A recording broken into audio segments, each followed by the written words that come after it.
It sounds like you've been with Avianca and LifeMiles for much of your career, and now you've taken a position of a lot of responsibility.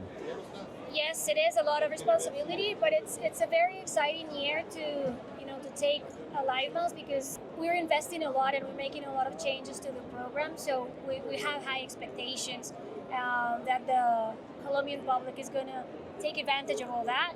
That we're going to grow a lot. So yeah, it's a big responsibility, but exciting. At least I'm coming here with a lot of good news. Great. Are there any changes now that you are in the top spot? Are there things that you've seen kind of maybe moving up through the ranks that, wow, if I could, these are some things I would change? Do you have any ideas of different directions when it comes to the strategy? Some of the things we were already working through and we were announcing this year, but I think there are three important things. One, that the accrual is for everyone right now. Mm-hmm. I think that it was something that everybody was asking for, that the lowest fares in Avianca didn't accrue miles. Now they're accruing at least 3 miles, and they're accruing more. If you combine that with lower requisites to get an elite status, Mm-hmm. it's like a double whammy, right? Because you're getting more miles and you need less miles to be an elite. And that is, you're asking, what do you see changing? We want to focus a lot more on that high value customer of Avianca. We want to treat them better. We want to be, a program that's closer to them.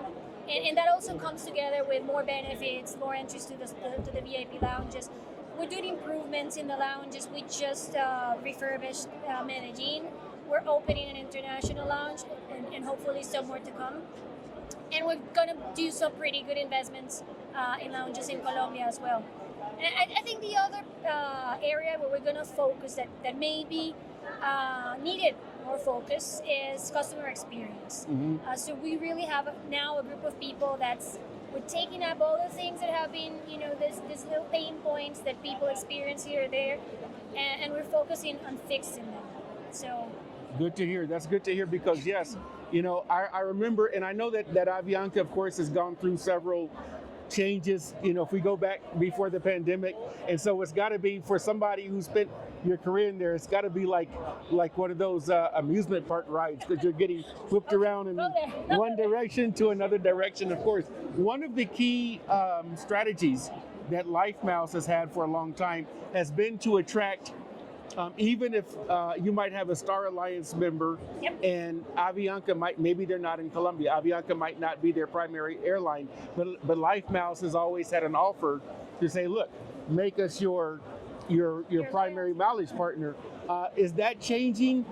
Is there more of a focus on the actual partnership?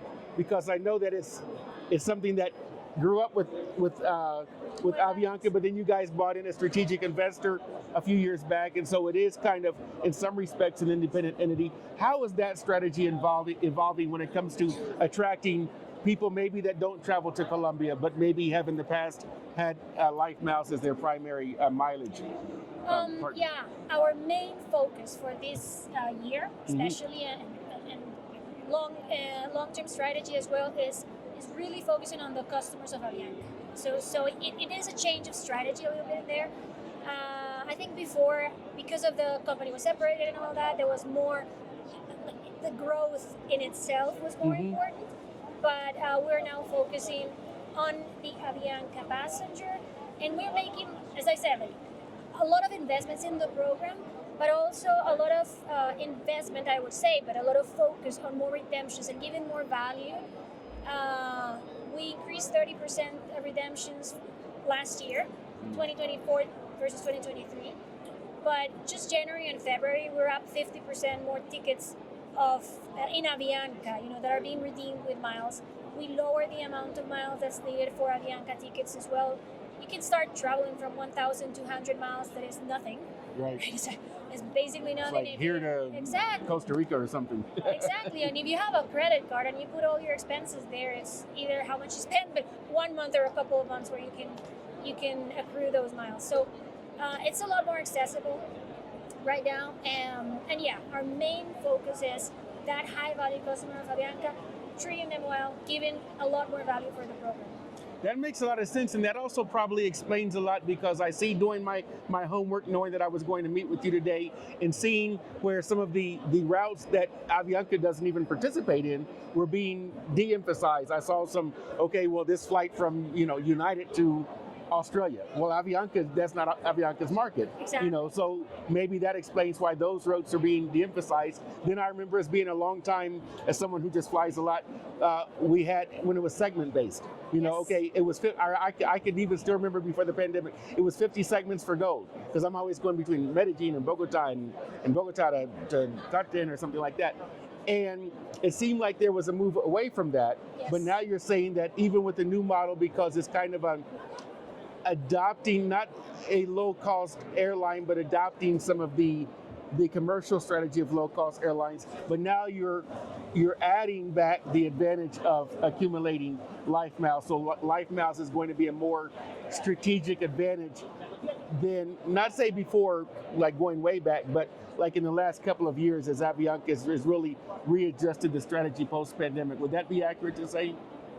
I believe so. Yeah. So this year, we're working very, very closely with Avianca to give more value to their passengers. That's our main goal. That's why we are presenting all the changes to the program. I really believe the whole combination that is being put up to the market is very powerful, very powerful. We didn't change one thing, like it's a whole ecosystem. You earn more miles, you qualify easier, we're improving, what we're receiving, the VIP lounge, etc., and you're able to redeem more.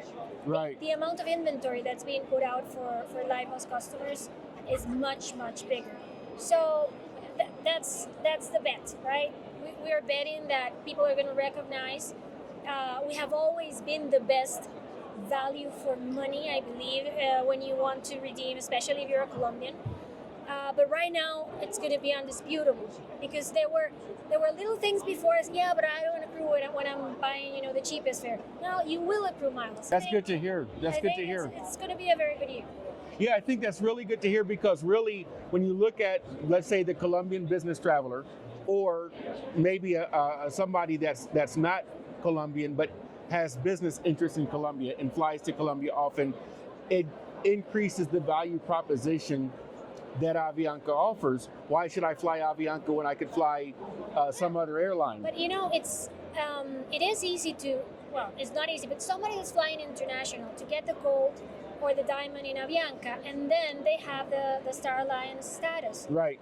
So if somebody is based here, I believe it makes much more sense for them to be an elite member of Avianca and flying whenever he can with Avianca, and he gets a Star Alliance status, so when he goes outside he can use the lounges. If he flies with another airline that's partner of Avianca, they can accrue their miles with Avianca as well. And our value in general is a great value for redemptions. Absolutely. Well, much success. We're going to be keeping an eye on you and the changes that you make. It's good to meet you. Great always to cover what LifeMiles is doing, also what Avianca is doing, and then also, of course, what Star Alliance is doing, and we wish you a lot of success. Thank you very much. Okay. Nice to see you.